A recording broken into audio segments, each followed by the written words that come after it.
Are showing a higher number of people have died in Kenya this first quarter compared to first quarter last year. By about what? By about 100 people? Yeah, about 100 people. It has been so sad for us. That's a high number. It's a high number. What's causing this? If you look at January to date, the increase is largely attributed to some of the things that we have been talking about, and people seem not to be taking too seriously. If you look at the period then preceding that January, the period December and before, we had spirited campaigns just around issues that we think are causing these accidents on our roads. And we kept telling people, hey, can we be smart drivers on these roads? Can we be smart road users? A smart road user is cautious about my life and cautious about the life of the other person. If I'm this driver, passenger number one in this vehicle is me. At the end of the day, it doesn't matter what I do, but at the end of the day, it's my life that is number one here, which counts. And we talked about a couple of things: speeding, drinking and driving, this recklessness that we see, people just interfering even with the speed limiters. These are PSV vehicles and all that. But what do we see? When we thought January will be calmer, like what we saw in December, a bit of control. But again, come January, February, and onward, we see the upsurge again of these behaviors. And one wonders, why would you, for example, in January, when people even are thinking about school fees and all kinds of things, issues here and there, why would you even go to drink and drive, for example? Spot checks here and there on our roads, and you find people even drinking in the day. In fact, it is driving and drinking at the same time. You get all of this guy and there's beer in the car. They've got alcohol with them. With them. And you're wondering, really, why would you even do this? Some of them serious cases where this is a parent, a family. Looks like the father of this family. Kids are in the car. There's a can of Guinness or can of something, alcohol in the car. You start wondering, really, do we even love ourselves in the first place? So we've seen an upsurge of this, I'll call it very risky behavior, coming up really on our roads. Issue speeding, even when it's raining like this, and you wonder, why would you even speed? Yet roads are very slippery. We've seen guys rolling on very slippery roads, and people are just speeding, and you wonder, really, what is all this? We even saw funny instances the other day on the expressway. It was a bit flooded. And guys who are racing on that road, sort of wanting to show, and then they're recording, incidentally, Kenyans record the bad behavior they do. And they were recording each other, just wading through the water and all that. It is not heroic at all. It is very risky on our roads, and this is really compounding our problem. What actually informed us coming out recently, and you've seen us really a lot of enforcement and all that, is because of what we witnessed. And in the back end also, we are monitoring, particularly issues of speeds. We're really monitoring operations of these vehicles. And what we see, vehicles that have even gone through our inspection. And we've confirmed their functional speed limiters, their roadworthy vehicles. But you wonder, why would we again start seeing incidences of speeding in our records? And that just shows that somebody is tampering with these gadgets.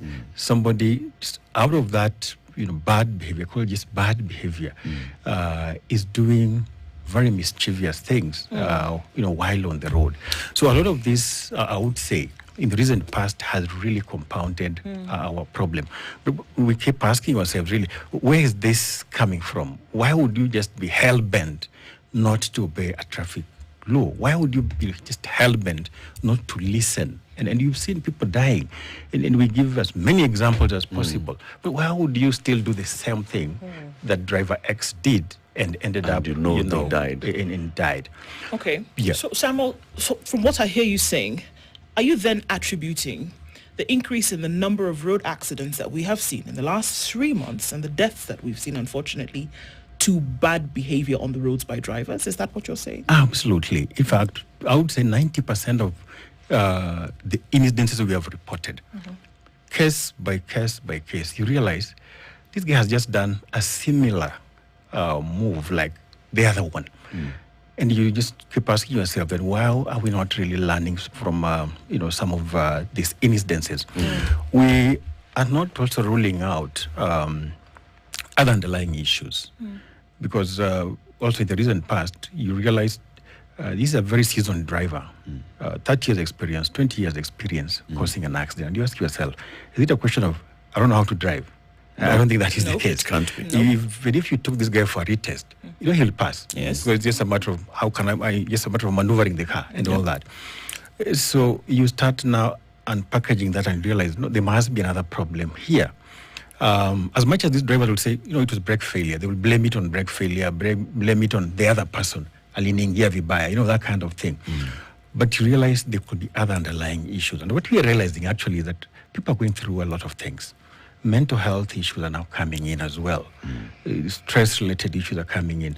That when you do something and then you can't explain what you've done, that means your mind was not really here. You were not concentrating. And that means it's something else that could actually be pushing you to do that. And so as we try to unpackage that, and we're telling drivers, be honest enough to say, I'm going through problem X and Y. Your good proverb said, it's you who knows the problem. It's you really who must come up and say, I'm going through this stress. I'm going through these financial issues maybe. I'm going through a couple of things. So then we look at what remedy should we, give you. But that is not coming out, particularly the male drivers. They don't speak out, then end up causing some of these accidents, and you can't even explain them. Why would you, do such a thing? Samuel. Yeah. The information that you've given us, it sounds strong and compelling. Is it scientific or is it anecdotal? Is it observation? Do you have actual data that you say, from what we have observed, X number of accidents, the investigation that was conducted, we established for sure that the highest probability of the cause of this accident was this driver behavior, and the next and the next? I'll tell you from our statistics, we investigate every incident. And it's a very comprehensive investigation that we do. How do you we have a team of investigators who do that. Together with the National Police Service, we do a lot of this investigation. And our team looks at the following factors. One, the road. Is the road an issue here? How did the driver, for example, approach this space? Or was there signage? Was there maybe a bump or something? Then they also look at now the mechanical issues of the vehicle. What was the condition of this vehicle by the time it's getting into this incident? And so our inspectors will actually look at a number of things, braking systems and all that. They will look at the entire vehicle. How was it? What was the state of this vehicle? Was it even roadworthy to be on the road in the first place, like for passenger service vehicles? So they will look at all those records. Then three, we now start looking at this driver. What was the state of this driver by the time he's doing this, vis-a-vis the other drivers, for example? So you want really to understand, how was he coming? Was it a question of speed? And then what speeds was he doing? And what was like the motivation behind that speed? Was he overtaking? Then how did he behave in that kind of space? So these three should be able to really give us an understanding of really what transpired here before we condemn. We'd not rush to condemn, say, this driver is bad or something. We must get to the bottom of it. You must conduct a proper investigation. And that's why sometimes... Take me through how an investigation is conducted. Let's say an accident has occurred, the latest one, Ngata, or the one involving the KU bus and the students. So take me through. This accident has happened. We have seen it publicly. There was a bus, there was an oncoming truck, there was another truck. How does the investigation begin? No, it all starts with the first reporting. The first people to report the accident are the police, who arrive at the accident scene. And they have a very elaborate checklist that then they have to pick that report. It's called a P41 form, including even sketching really how the accident scene looks like, and they will be able to pick all that. And these days we even do take pictures as evidence just to be able to put up a good report.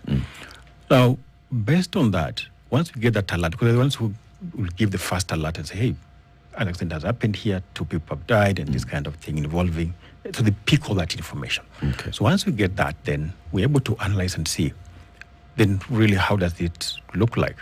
Then now we send our team to the ground to start looking at, it's like most like fact finding. Okay. If you said and sketched that these are the scratch marks, this is how this vehicle behaved and all that, are we able to corroborate that information through also our investigation?